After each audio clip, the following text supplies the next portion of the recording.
El día de hoy tenemos una invitada muy especial que yo estoy muy feliz de que estés aquí. Itzel Schnaz en el 2021 publicó un video denunciando a Andrés Roemer y a partir de eso más de 60 mujeres en 15 días también lo denunciaron. Hasta el día de hoy van más de 100 y él está prófugo de la justicia. Me encantaría saber, Itzel, cuáles son los aspectos de tu historia que te hacen ser esa persona que se atreve a luchar de esta forma. No, pues yo te agradezco muchísimo por el espacio, en verdad. Yo creo que nunca es bonito decir voy a poner un podcast para ver qué me cuenta la violencia sexual en el país, ¿no? Y eso me hace agradecer a todas y a todos los que nos estén escuchando y a ti, ¿no? Porque además, pues es un tema central y que ahora personalmente me atraviesa, ¿no? De mi historia, de mi persona, pues que vengan las preguntas. Tenemos el privilegio de la amistad, ¿no? Pero de la denuncia en particular, sí quiero hacer como un resumencito jurídico para que sepamos de qué estamos hablando. Por favor, me encantaría. Como tú bien decías, yo publico un video donde denuncio que fui víctima de abuso sexual por parte de Andrés N., ¿no? Este ex diplomático mexicano que en efecto se encuentra prófugo de la justicia. ¿Y qué ha pasado en 3 años y medio? La verdad es que me vienen a la memoria un montón de imágenes, ¿no? Enfrentarse al sistema de justicia, ser demandadas. O sea, ¿qué significa que tu violentador te demande por hablar, ¿no? Yo creo que nuestros violentadores nos demanden es silenciarnos y es retroceder años en la historia y en la lucha, ¿no? Afortunadamente, en marzo del 2023 se ganó esa demanda civil y bueno, la verdad es que mientras más nos silencien, más fuerte hablaremos, ¿no? Pero no solo es enfrentarte a una fiscalía, a los peritajes, a todo lo que implica ese recorrido, sino es saber que él desde Israel, porque está prófugo de la justicia en Israel, puede mandarte seguir, puede demandarte, puede obtener información confidencial de la carpeta y hacer uso de ella, ¿no? Entonces, bueno, pues hay una serie de complejidades que han hecho de esta lucha un recorrido complejísimo, pero no por eso jamás me arrepentiría y definitivamente volvería a andar todo lo andado y me atrevo a decirlo, no sé cuánto me falta, ¿no? Entonces, pues eso es decir, en resumen, que en menos de 15 días salen más de 60 mujeres, que a 3 años y medio se cuentan más de 180 testimonios. Hay un tema que ha sido central para nosotros, que es hablar de la prescripción de los delitos, y más adelante quisiera esclarecer qué significa que un delito prescriba. Es una figura jurídica que no te da derecho a denunciar, porque es como si los delitos caducaran, por decirlo de algún modo, ¿no? Entonces tienes solo un tiempo para decirlo, porque si no el delito ya no existe y el Estado mexicano no te da derecho a denunciar. Entonces, saber que hay casi 200 denuncias, de las cuales solo 13 nos paramos en una fiscalía, de las cuales solo 5 logran una orden de aprehensión. Yo, por ejemplo, no tengo una orden de aprehensión en su contra, porque el Estado mexicano no me permite denunciarlo, porque me dice, tu delito está prescrito, tu delito no existe. Entonces, ese es el recorrido jurídico, y para mí es muy importante y casi que quisiera empezar esta conversación no desanimándonos, pero la disparidad es mucha. Andrés tiene derecho a presunción de inocencia. Yo no tengo derecho a denunciarlo. Así de dispar es la realidad jurídica, y a todo eso y a mucho más nos hemos enfrentado. Y bueno, pues esta es la historia de nosotras y de nuestra denuncia, y es tan nuestra que hacemos a un lado al violentador para hablar del acceso a la justicia, de las tan necesarias reformas, de, como decía yo, de poder en algún momento quitar la prescripción a los delitos por violencia sexual. Entonces, Andrés, tú solo fuiste el puntual y miserable personaje que nos sirvió de ejemplo para gritar en voz alta. A mí me encantó en nuestra junta previa como mencionaste que este motivo va mucho más allá de solo este personaje y, y que es una lucha y que me pareció muy fuerte contra la cultura del desgaste. Siempre digo, ¿cuánto tiempo durará un examen en la fiscalía? Lo que dure. Puede durar 1 hora, puede durar 7. ¿Sí? ¿Cuánto tiempo te presentarás ahí y no habrá quien te atienda, quien te reciba, quien no? Puedes ir 1 vez o puedes ir 30. ¿Cuántas veces te va a demandar?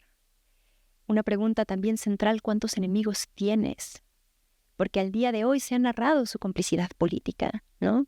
Es ir también contra el poder, ¿no? Entonces, pues de repente un día despiertas y tienes un montón de enemigos, ¿no? Y frente a todo ello, yo estoy perfectamente clara que le hemos ido ganando a la cultura del desgaste, ¿no?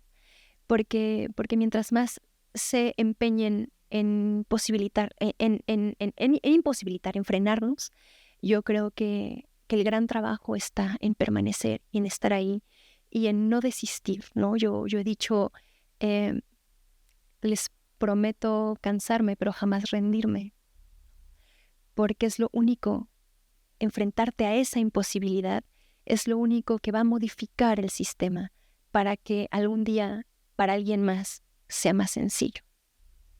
Y esa no es mi lucha, es la lucha de todas, ¿no? Es que no está mal decir.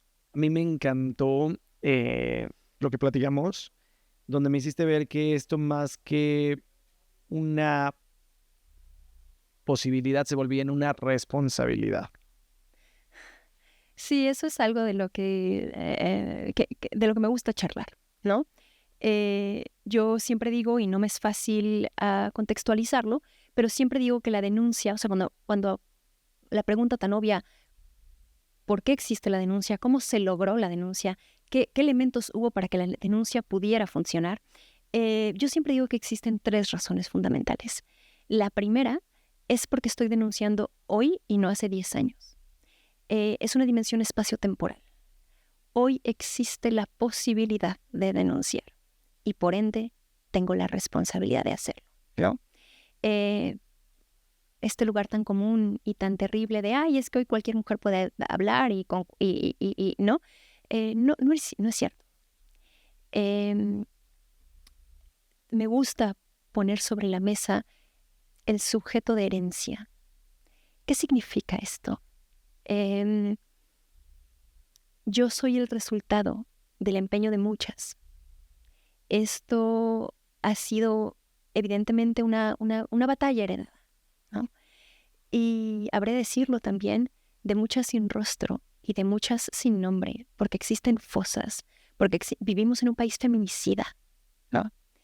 Y todas ellas, porque bueno, no hemos hablado de mi educación artística, que es educación sensible, que es mi recorrido de vida en el Instituto de Bellas Artes. Todo esto para decir, todas ellas han puesto el cuerpo. Y poner el cuerpo en México es apostar la vida. Y ellas, las que están en la digna batalla, todas las y los que estamos en la digna batalla, pero también las que ya no están, a las que la vida les fue arrancada. Ellas me posibilitaron y por ende es mi responsabilidad hacerlo. Y cargar eso sobre el lomo es titánico. Y entenderlo así también es muy fuerte. Porque, y saber que contra todo ese poder tienes que ir. Contra ellos que sí te persiguen, contra ellos que sí te desaparecen, ¿no? Entonces, todo esto lo cuento un poco como una antesala. Va a salir un video y nadie lo va a ver. No se va a hacer viral porque nadie te lo garantiza. Claro. Y si no se hace viral, o si nadie lo ve, o si no sale una otra diciendo a mí también, que ese es el famoso Me Too, ¿no? ¿Qué es lo que sigue? ¿Que ya le diste un aviso y que entonces va a venir a matarte? porque ocurrió una persecución. Esto del Me Too, perdón que ya me vaya hablando, también me parece muy interesante porque el Me Too en efecto es un movimiento que nace en Estados Unidos y su traducción es yo también, a mí también. Pero nace en un contexto en el que hay que denunciar acoso laboral o hay que, no, estas mujeres trabajadoras. Y entonces luego dicen, bueno, es que el Me Too en México no es como el de Estados Unidos. No, ni pretendo que lo sea. Porque aunque evidentemente este es un Me Too Andrés Roemer, y así nos conocimos decenas y decenas de mujeres que había violentado el registro de la primera denuncia desde antes de que yo naciera. Aunque este es un Me Too, también es cierto que en México están las madres buscadoras, está el movimiento No Más Sangre, está, ¿no? Ni una más, está. Entonces, yo creo que esto de la posibilidad y la responsabilidad es también la densidad social del país en el que vives. Y está prohibido minimizarlo. Hay que cargar con todo ello. Y saber que lo que a ti te está ocurriendo es un ápice de lo que ocurre en el país y que lo quieres frenar todo a toda costa. Entonces, si tú te topas, que a mí me pasó cuando fui privada de libertad en la casa de Andrés, te topas con un diplomático que tiene 16 libros publicados, que uno de ellos es Cómo prevenir violencia de género. Te topas con una eminencia, con un ser legítimo. ¿Qué significa ser legítimo? Esas son sus posibilidades para violentarte, ¿no? Y él puede privarte de libertad, puede abusar sexualmente de ti, puede tener cámaras para grabarte, porque todas las que fuimos privadas de libertad en ese sótano fuimos grabadas, ¿no? Si él puede, todos pueden. Es en algún momento de ese encuentro tan terrible, tenerlo frente a ti y saber que gracias a él existen las fosas en mi país. Y entonces lo único que quieres es parar el mundo de golpe. Y mi mundo se frenó el día que lo conocí. Y me tuve que enfrentar a todo ese proceso de miedo, de incertidumbre, de decisiones, ¿no? Para descubrir qué tan lejos podíamos llegar. Hoy hemos llegado lo suficientemente lejos, pero somos insaciables. Queremos más. Gracias que tuviste un motivo para salir a luchar por aquellas que no se habían atrevido. Pero yo tengo mucha curiosidad de cuáles fueron los factores, o sea, qué construyó a esa Itzel, sí, con fuerza, con determinación, con valentía. Y quiero que me lleves a tu niñez y tu educación. ¿Qué pasó ahí? Bueno, yo te puedo contar que fui una niña muy afortunada, que crecí navegando en la presa, en el lago de Valle de Bravo, con un padre mayor. Yo nací cuando él tenía 50 años, entonces de un carácter muy fuerte, ¿no? Muy estilo alemán, que siendo muy niña me puso a la mitad de la presa en un barco. Mi primer hogar fue ese. Yo siempre diré que mi papá me regaló la mar y la palabra, ¿no? Fueron sus dos regalos, el barco y la palabra. Y de ahí salí a muy temprana edad de Valle de Bravo para llegar al Instituto Nacional de Bellas Artes y Literatura para estudiar danza en la Escuela Nacional. Y bueno, yo creo que hay un montón de recursos, como decía yo, de la educación artística y de la educación sensible, que posibilitan, y no es menor, la esperanza. Sí, te puedo contar un montón de historias y ahora me viene a la memoria una que puntualmente te la voy a contar. Mi papá siempre fue un tipo muy duro. A la fecha lo es. Y me decía, ¿no? Yo era una niña que él me decía, en la vida no tienes lo que mereces, sino lo que sabes negociar. Y era un tipo que siempre me retaba con la palabra. Y que no existen los sinónimos, porque cada palabra significa una cosa distinta. Y tienes que tener mucho cuidado con lo que dices. Entonces mi papá era un tipo duro. Y esto me dibuja una sonrisa en el rostro, porque las primeras cosas, o sea, las primeras palabras que yo usé para saludar a Andrés fueron palabras de mi papá que siempre me han molestado, ¿no? Entonces yo de niña le decía, ¿Cuáles no, fueron esas palabras? o sea, yo de niña le decía, no, papá, es que yo pienso que, que hace mucho frío y que no puedo ir ahorita porque va a haber tormenta y entonces en el barco, eso no es pensar, es suponer, ¿no? Entonces mi papá era así. Cuando yo llego a mi encuentro laboral, porque era un encuentro laboral, a todas nos engañaba con citas de trabajo, con Andrés. Antes hubo un intercambio de WhatsApps, yo le dije que no podía seguir con la conversación, que me iba a subir a la moto, que llegaba hasta allá en moto. Em, Cuando él abre la puerta, es un tipo tan déspota, te ve de pies, de cabeza a pies y luego de pies a cabeza, y te barre. Lo primero que me dijo cuando me recibió en este domicilio, evidentemente antes de privarme de libertad, antes de violentarme sexualmente, antes de todo, lo primero que me dijo fue, pensé que estabas mintiendo. ¿Sabías que eres la primera mujer que llega en moto a mi casa? Y yo le dije, eso no es pensar, doctor, es suponer. Punto número 1, eso no es pensar, es suponer. Y punto número 2, no se le olvide, yo jamás digo mentiras. Esas dos palabras que determinan, esas dos oraciones que determinaban mi infancia, yo, ay papá, pero si yo solo te estoy, ¿no? Fue cuando este personaje tan déspota se te planta enfrente y te dice, yo me lo sacudí y sonreí por dentro. Y te puedo contar un montón de cosas, pero en ese momento supe, y ahora mirándolo en la distancia sé, que mi papá me regaló la mar y la palabra. Regalarme la mar es un regalo maravilloso. Empecé a navegar muy niña. En Puerto Progreso hay un viento brutal, ¿no? Sopla durísimo el viento y nos mandaban ahí a algún norteamericano, había alguna competencia, un panamericano, lo que fuera. Y empezaba a soplar tan duro que los barcos no podían virar y empezaban a voltearse. Y entonces pues había lanchas de rescate porque había ahí muchos niños, ¿no? El problema no es que se voltee uno, sino que se volteen 40 y qué haces con el pánico y con niños de 6 años, ¿no? Y entonces pues le decían a mi papá, ¿no? Cuando estaban remolcando a barcos hacia la playa, porque además es un niño de 6 años navegando solo. En un juguete, es una tina, pero en ese momento tú estás en mar abierto, ¿no? A la mitad de la nada, sola, resolviendo. Y entonces le decía, estaban remolcando niños a la playa. Arquitecto, mi padre es arquitecto de profesión, navegante de corazón. Arquitecto, vamos por su hija, ¿no? Y él, que es además juez de regatas, decía, no, en algún momento se va a cansar, no se puede voltear toda la vida y va a tener que regresar.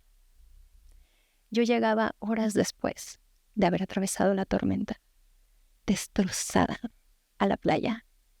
Y llorando le decía, papá, no me voy a volver a subir al barco nunca más. Y me decía, no te equivoques, tú no te vas a bajar. No es que no te vayas a volver a subir, es que no te vas a bajar. Y a la distancia lo miro como definitivamente es un hombre de otra generación, ¿no?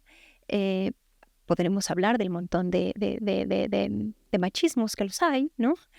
Podemos hablar de un montón de cosas, pero sí creo que me formó de una forma muy particular y hoy sé que las tormentas hay que atravesarlas.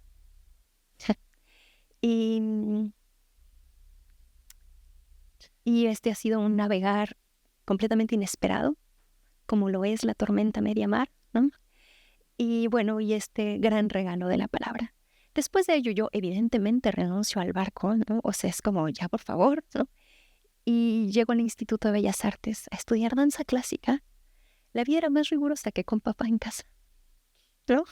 Y la sorteé, y me era fácil la disciplina. Y bueno, después de ahí han venido un montón de proyectos, que es a lo que hoy día me dedico, a proyectos de educación e investigación artística. Y bueno, los proyectos artísticos, los proyectos de creación, y esto mis colegas creadores, creadoras lo entenderán, cuando uno se enfrenta a la creación de un proyecto, nunca tiene idea qué va a salir de él. Entonces empiezas a negociar desde muy temprana edad con la incertidumbre. para mí este proyecto de denuncia era un proyecto más, en donde no tenía idea de qué iba a pasar, pero sabía que valía la pena.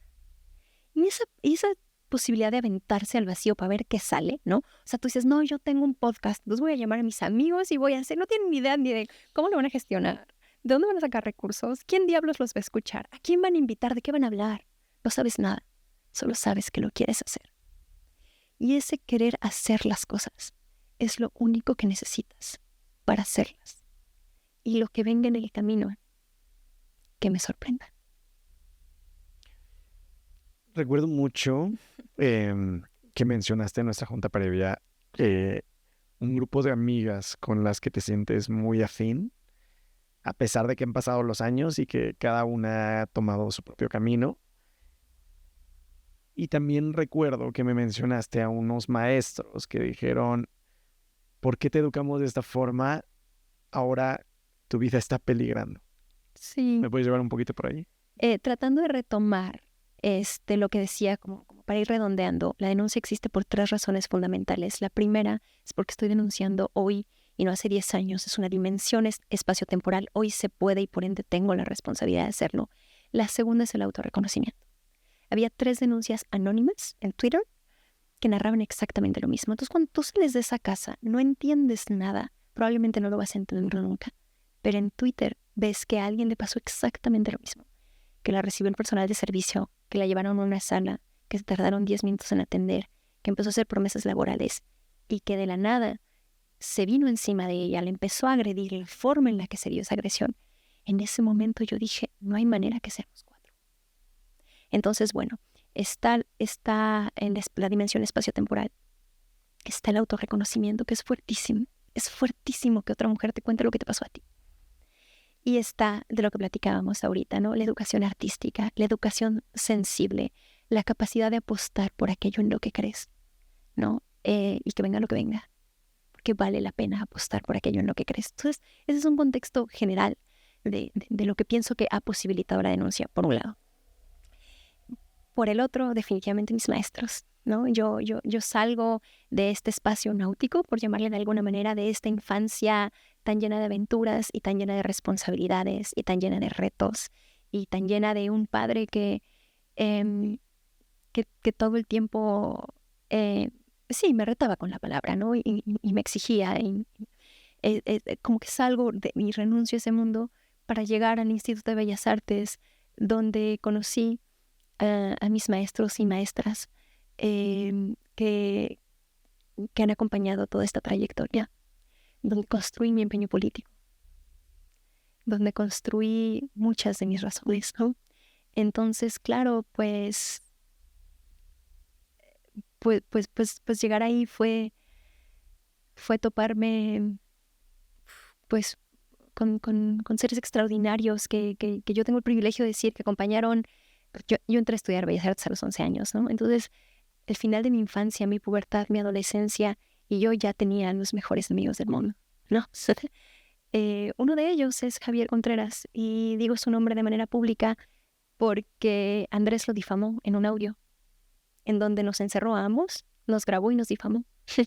y bueno, pues Javier Contreras, escritor, Leticia Luna, gran poeta, ¿no? Y todos estos amores que han ido llenando no solo de lucha a mi vida, sino también de poesía. Y eso es fundamental para querer denunciar, ¿no? Ahí yo vengo de una escuela con un montón de militancias y me he construido porque ellos me han posibilitado alrededor del existencialismo, ¿no? O sea, yo no soy más que el esfuerzo de lo que quisiera ser. Y ojalá algún día pueda ser como aquellos grandes maestros y maestras que tengo el privilegio de decir son mis amigos. Me encantaría cómo fue ese momento en el que, ese día en el que te decidiste ir a denunciar a Andrés en la unidad de género del Grupo Salinas, que fue el primer lugar al que llegué. Ajá. Yo lo conozco y fui violentada sexualmente 1 año, 2, 3 meses antes de que llegue yo a un ministerio público. Eso es lo que hace que mi delito prescriba, porque el abuso sexual en México solo puedes denunciar en 1 año. Al año, un mes, el delito ya no es válido. Al año, un día, el delito ya no es válido. Entonces te dicen, tu delito no existe. Y si nuestro cuerpo no olvida, el Estado tampoco debería. Y hemos lanzado una campaña para erradicar la prescripción a los delitos por violencia sexual. Entonces, ¿qué pasó en ese año, 2 meses? El mundo entero. Yo lo conozco en finales de 2019 y lo denuncio frente al Ministerio Público después de haber lanzado el video que fue después de febrero de 2021, ¿no? Nos pasó todo el 2020.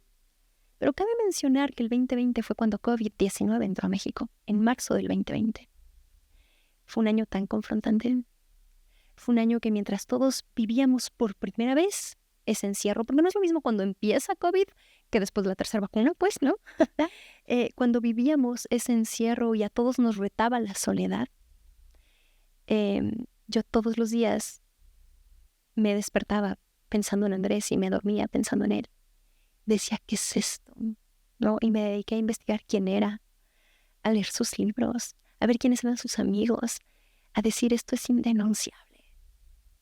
Está articulado el poder. Y por el poder me refiero a la comunidad académica estadounidense, a empresarios como Ricardo Salinas Pliego, ¿no?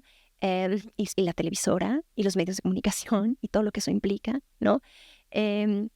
A diplomáticos en la UNESCO, a un montón de complicidades, ¿no? Al día de hoy yo seguiré cuestionando cuál ha sido el papel de Marcelo Ebrard en esto.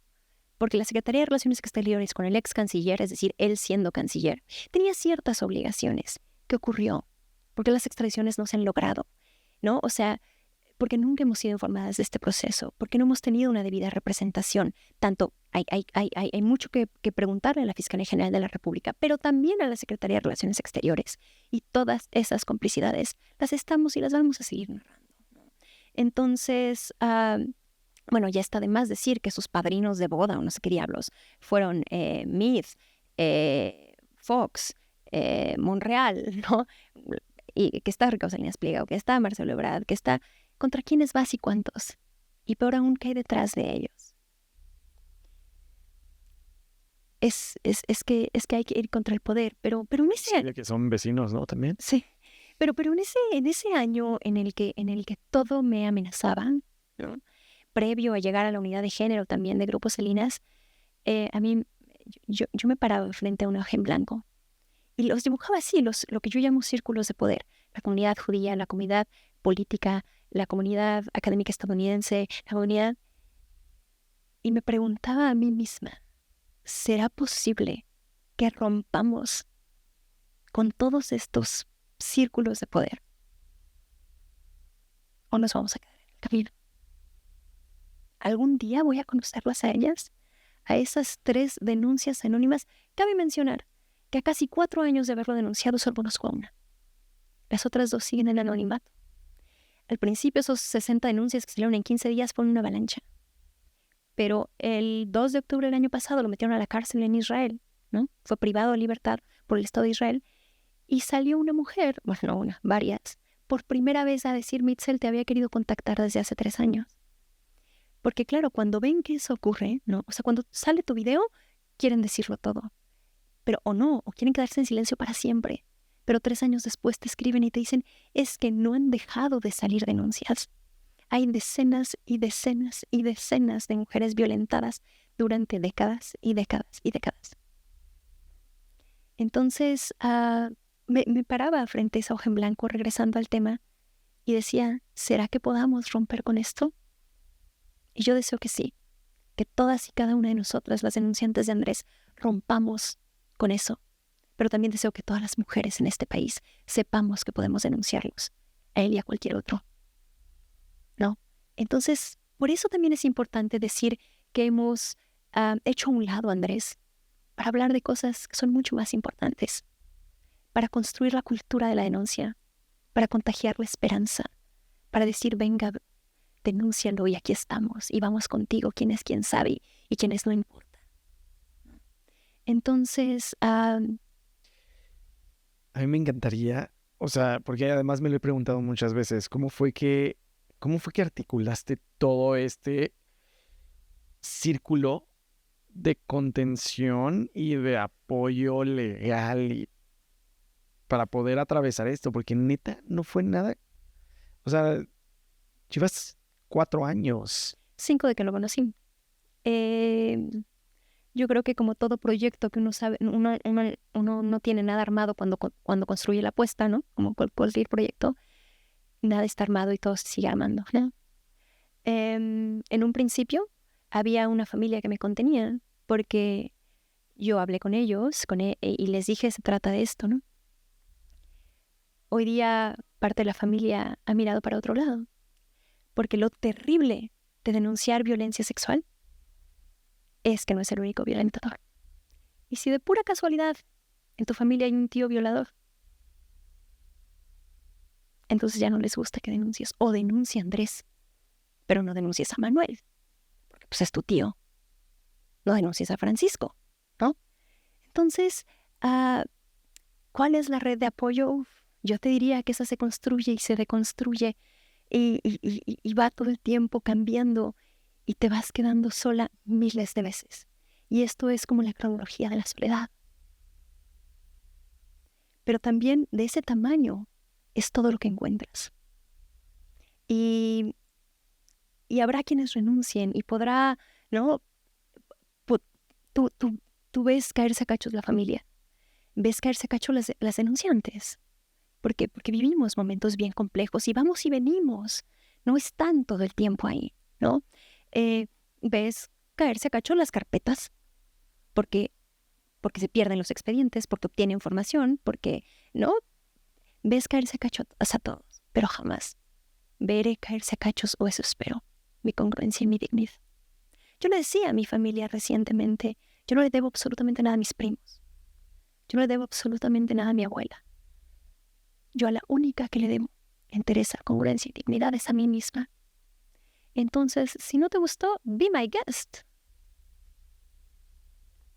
No eres el único que te ha sido. Si me preguntas cómo lo articulé, te diría que así. Cuando yo salí con un video no tenía representación jurídica. Pero había que salir a decirlo ya. Por un montón de razones, porque ya se había desatado una persecución en mi contra. Cuando no apareció una abogada. Hoy día soy representada, yo y algunas de nosotras, por el Instituto Mexicano de Derechos Humanos y Democracia. Jimena Ugarte es mi abogada. Pero aparecieron miles. Aparecieron, te puedo decir, despachos de abogados. Apareció, Gómez Montt apareció porque claro, era un negocio. Porque desde el principio te buscaron para decirte cuánto le iban a sacar. Porque entonces tu delito ya era su moneda de cambio. El delito en tu contra ya era su moneda de cambio. Y apareció la crueldad. ¿Te imaginas a un montón? O sea, cuando hay un montón de mujeres que no consiguen quien las represente jurídicamente, ¿te imaginas un montón de despachos y de gángsters buscándote para... Y yo me topaba con esos hombres que te decían, no, a ver, pero no me cuentes todo eso. O sea, eso no me importa. Disculpa, ¿en tu violación hubo violencia? Y yo, hubo flores y chocolates, ¿no? Con nula perspectiva de género, de debida diligencia ni hablemos, ¿no? Y lo único que les importaba era el poder. Me topé con un montón de gente articulada con el poder para perpetuar el poder. Y cuando todos esos abogados salían, yo me dije a mí misma al principio, no voy a denunciarlo, porque mi objetivo era hablar, que otras hablaran, y más que allá de que otras hablaran, que todas lo supiéramos, y que en la medida de lo posible no le ocurriera a nadie más. Claro que ahora me he ido llenando en mi canasta de deseos y esperanza de un montón de otros motivos para seguir y seguir, porque hoy lo seguiré denunciando aunque el Estado mexicano me diga que no tengo delito.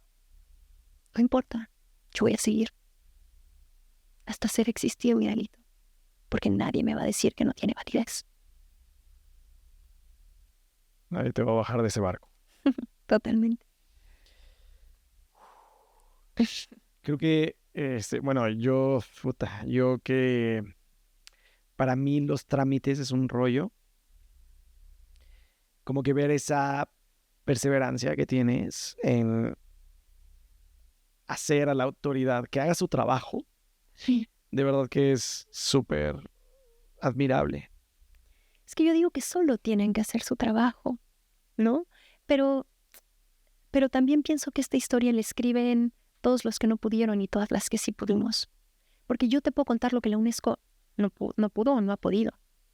Hubo denuncias previas a mi denuncia que la UNESCO silenció. Por supuesto que la UNESCO es cómplice. Si la UNESCO hubiera hecho algo en 2018, a mí no me hubiera pasado en 2019. Entonces, todo lo que la UNESCO puede o no puede, todo lo que el Estado de Israel puede o no puede, todo lo que la Cancillería, la Secretaría de Relaciones Exteriores, ¿no? Esta historia la escriben todos los que no han podido, pero también la seguiremos escribiendo todas las que sí podemos, y mejor aún, las que queremos poder.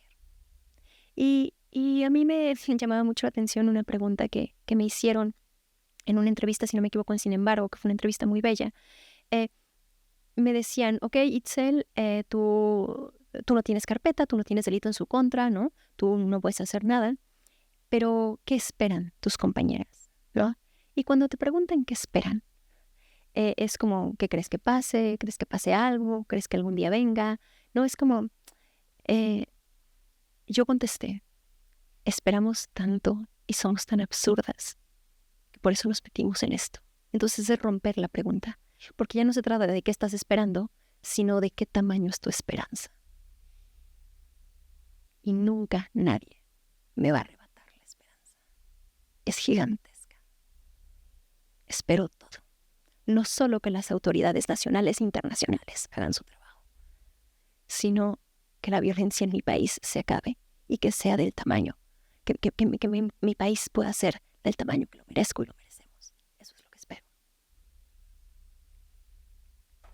A mí me encanta y creo que eso es lo que más me ha hecho siempre admirarte. O sea, de verdad que el hecho de denunciar a Andrés solamente es como el primer escalón. Tus ambiciones son muchísimo más grandes. Cambiar la legislación.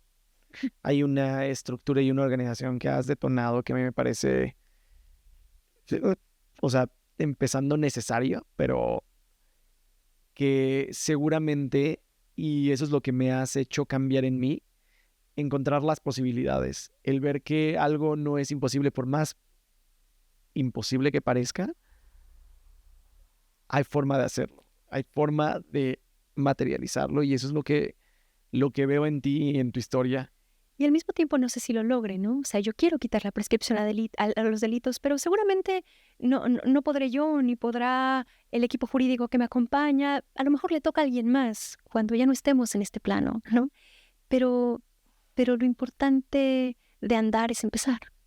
Claro. O andar, siempre andar, ¿no? Pese a cualquier cosa. Y hay otra como metáfora que yo usé recientemente, que es que me decían un poco en esto, ¿no? Porque la prensa se esfuerza en desalentarte, ¿no? ¿Qué sigue? ¿Qué va a pasar? No, pero con la guerra en Israel, ¿tú realmente crees que les importa el caso de Andrés? ¿No? O sea, como que hay una serie de desesperanza. Y entonces con todas estas imposibilidades, yo contesté que si me hubiese hecho esas preguntas antes, porque todas esas preguntas que sí me las hice, había que hacerlas a un lado. Yo decía, esto es como un lente de cámara o de fotografía. Tú tienes que desenfocar lo que tienes enfrente, que es la imposibilidad, la persecución, la negligencia, ¿no? Las autoridades, la impunidad. Tienes que desenfocar lo que tienes enfrente para enfocar aquello en lo que sueñas, ¿no? Y entonces, para andar, solo hay que decidir cuál es tu ruta y emprender el viaje. Y no quiero ni remotamente romantizar una experiencia, mucho menos, ya la violencia está normalizada y romantizada. No va por ahí. Pero bueno, este impulso que llevo dentro y que además ha sido contagioso, ¿no? Y que cuando uno se enfrenta pues a un montón de cosas que son bien dolorosas, ¿no? Yo lo decía, que la familia, ¿no? Que a todas estas cosas que son capaces de colapsar frente a ti, ¿no? Que los afectos, que los amores, que no. Y no solo te interroga la autoridad, también te interroga a la persona al lado de ti, ¿no? También pareciera que tú tuvieras que contagiarte del cansancio de quien está a tu lado, ¿no? O a lo mejor que ya le hartaste por hablar siempre de lo mismo, pero yo voy a dejar de hablar de esto cuando deje de ser necesario, ¿no? Entonces, como en ese recorrido en donde todo se desploma, uno solo, como decía hace rato, tiene que decidir qué camino quiere andar. Y entonces te vas llenando de las verdaderas compañías, vas acrecentando la familia, se van solidificando los amores. Y si no, no importa, es que está de más. Yo creo que este ha sido y seguirá siendo un eterno descubrir, ¿no? Bueno, yo lo veo como una misión de vida. A ver, porque yo me enfrenté a esa misma incertidumbre cuando decidí hacer el deporte, ¿no? El monoesquí alpino, actualmente el único representante de México en los Juegos Paralímpicos, ¿no? Pero no había nada seguro, no tenía ni familia, no hablaba ni bien inglés y me aventé a ese sueño, que era mucho más grande que cualquier cosa que había anhelado. Y llegará un momento en el que, ¿qué tienes que encontrar en tu camino para sentir que diste un paso sólido? Una complicidad. Y yo me volví cómplice de esas 3 denuncias anónimas. Y al día de hoy solo conozco una. Mi complicidad no es menor. No importa si no nos conocemos. No importa. Yo le agradezco tanto a las mujeres que sostienen las carpetas de investigación en su contra, que sostienen las órdenes de aprehensión y que lo señalan, a las que han hablado, a las que han sido anónimas, a las que jamás van a hablar. Porque todas nosotras nos posibilitamos y nos reconocemos. Y eso es lo más importante. Claro. Que tienes que encontrar en el camino la posibilidad de soñar. Una complicidad lo vale todo. Lo vale todo. Yo lancé un video, 3 denuncias anónimas, lanzo un video y yo salí a buscarlas a ellas, pero ellas me encontraron.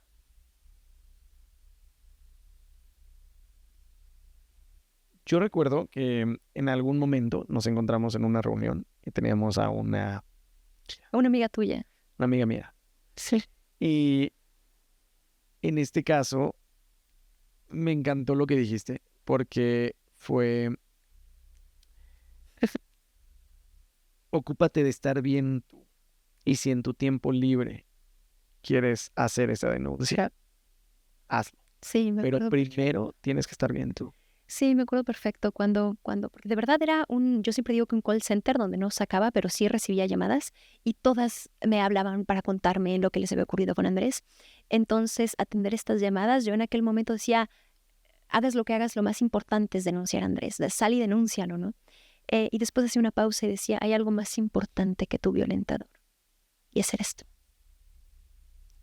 Entonces, si me preguntas qué le recomendaría a una mujer que quiere denunciar, le recomendaría que se fuera por un café, que se asegurara de dormir tranquila, de platicar con una amiga, ¿no? Y si en tus tiempos libres quieres y puedes denunciar, acaba con ellos, que habemos muchas que te vamos a apoyar. Entonces, también ha sido parte de este aprendizaje, ¿no? Evidentemente vivimos en un momento donde hay que seguir construyendo la cultura de la denuncia y hay que trabajar en función de ello. O sea, denunciar es un derecho, no es una obligación. No estás obligada a denunciar. Yo creo que sí estás obligada a estar bien. Y eso ya es lo suficientemente jodido. Estar bien después de una agresión. Volver a confiar después de una agresión. Cada una de nosotras, lamentablemente, somos el resultado de las agresiones que acumulamos. Y aún así, hay que mirar de frente al amor, ¿no? Y con todo esto que dices, o sea, qué cabrón. Y qué absurdo que con todo lo que se mueve dentro de ti después de un abuso, tener que resolverte emocionalmente y a encontrar toda la fuerza dentro de ti para aventarte un paquete de este vuelo. Y más como si empezamos a dibujar, o sea, como dibujaste en los círculos de poder a los que podrías estar enfrentándote, eso tiene que acabar ya. Tiene que acabar ya, pero también es bien importante cuestionar las complicidades, ¿no? Porque si la violencia está normalizada es porque la normalizamos. Entonces, o sea, si Andrés violenta mucho, pero tu tío violenta poquito, o no es tan mala persona, es porque normalizamos la violencia. Es porque la hermana de mi madre, cruzada de brazos, yo le decía, bueno, pero tú sabes perfectamente, porque siempre has sabido que esto ha pasado, ¿no? Bueno, sí, muñeca, pero pues eso dices tú, ¿no? Y sabes que esa ha sido la experiencia de esta denuncia, porque en efecto una es el resultado de las violencias que acumula. Y entonces hay una serie de experiencias que pueden ser en el trabajo, pueden ser en la escuela, pueden ser en la familia, ¿no?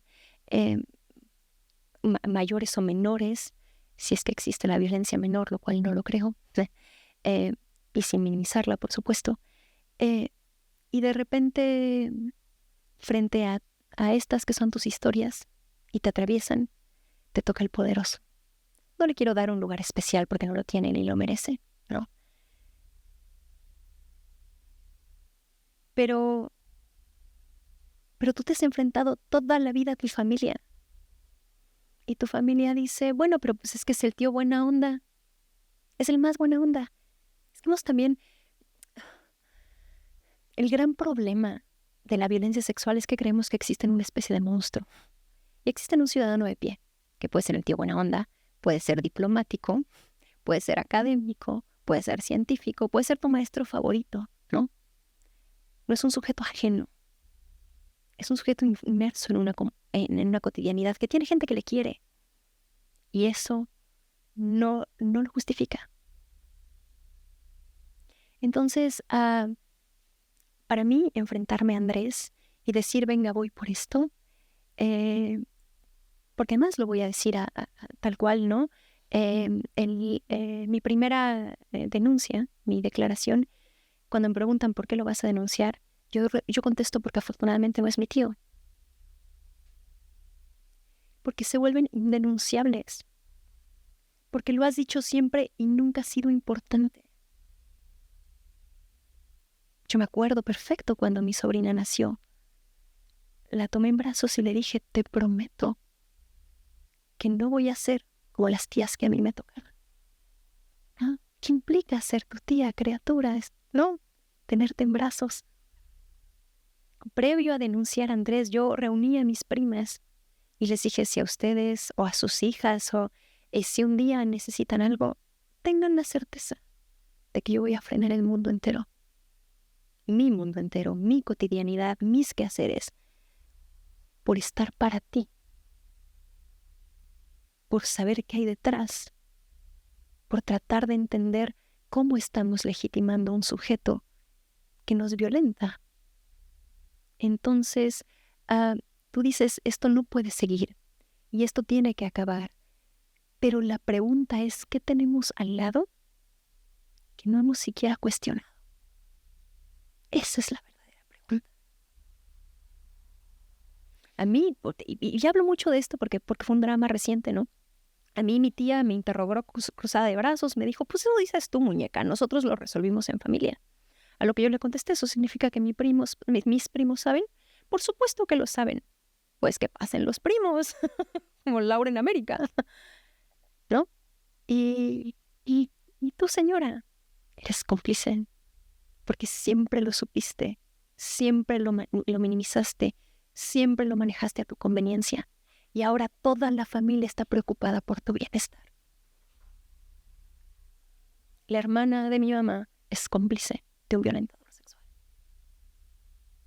Si a la familia no le gustó que lo dijera, bueno, yo no estoy para firmar ningún pacto de sangre con la familia, ninguno. Porque para mí es un honor despedirme de una familia que lo único que sabe hacer es legitimar violentadores. No lo voy a hacer.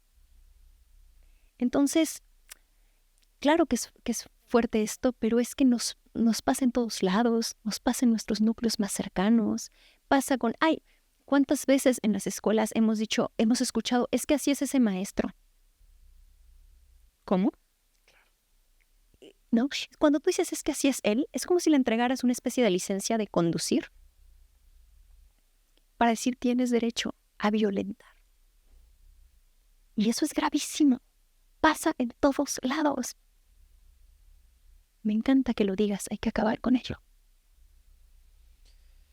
Está muy cabrón, porque en algún momento hablando con mi hermana me dijo que escuchó un stand-up de una chica diciendo, sí, lo siento chicas, es que todas fuimos abusadas. Y para mí, hablando desde el privilegio que me da el ser hombre, es cabrón, ¿no? Y me lleva un poquito también a, pues sí, a estas figuras de poder a las que históricamente nos hemos enfrentado y que en nuestra conversación previa a esto hablamos. Y me encantó cómo me llevaste a percibir de una manera distinta a esos hombres y, bueno, esas personas que como que parece de una generación anterior, donde ellos se vistieron con su ropa de poder y con todos los elementos que para ellos representa el poder, pero como ya no representa lo mismo para nosotros. Bueno, yo siempre digo que el poder existe mientras tú le crees, ¿no? Y que el poder es relativo. Y que cuando hay algo más importante que lo importante, la importancia se vuelve relativa. Entonces, en realidad eso ha sido lo bonito de esta denuncia, ¿no? Que ha puesto en tela de juicio y ha quebrado una estructura de poder. Y eso ha valido la pena todo. Y siempre digo, no, es que tener a este personaje que era, sí, un ex diplomático, sí, un académico, sí, pero también un comunicólogo, también, ¿no? Era tener a una persona importante, era tener un foco. Porque al final a la prensa no le importa quién eres tú, le importa quién es él. Ya lo sé. Entonces había que aprovechar esa especie de escenario. Había que, ¿no? Porque al final es él quien te visibiliza. Él nos demanda en 2022, se gana la demanda civil en 2023. Él nos demanda, o sea, te están demandando por hablar. No tienes derecho a hablar. Y la prensa no peló. O sea, estábamos en una situación donde, como bien decía, retrocedes años en la historia. Las mujeres resulta que ya no pueden hablar, ¿no? Y nadie hace caso. Lo meten en la cárcel. ¿Qué opinas? Bueno, todas las preguntas giraban alrededor de pobrecito, ¿no? Entonces, al día de hoy, sigue siendo lo que le ocurre a él lo que nos visibiliza. Gracias por haber sido el puntual y miserable personaje que nos sirve de ejemplo para gritar en voz alta. Evidentemente no se trata de él. Y esto lo supe mucho antes de denunciarlo, pero sabía que lo iba a usar. Que solo porque era él iba a ser más fácil que nos miraran. ¿Cómo ha sido ofensiva la forma en la que te han hecho entrevistas y Terrible. O sea, a mí me encantaría que comunicaras aquello que es así como, güey. Yo sonrío y digo gracias por el espacio, yo sonrío y digo siempre he tenido voz, pero ahora tengo micrófono, ¿no? Pero que te pregunten los detalles de una violencia para que después se mofen de ello. Digan, bueno, pero pues eso, ¿no? O sea, es como... minimizar. Y además, ¿para qué te hacen repetir esa historia, no? Ultra revictimizante. Y además que cuando tú estás hablando de las prescripciones a los delitos y de que no hay acceso a la justicia, que no, te digan, pero está publicando un libro, ¿no? Y que todo el tiempo te digan, bueno, ¿y qué sigue? Bueno, ¿y qué va a pasar? Y bueno, pero pues ¿a qué le tienes miedo? ¿Sabes también que es muy impresionante las entrevistas? Y esto creo que no lo he dicho. Es que siempre antes de entrar a foro alguien me cuenta una historia terrible.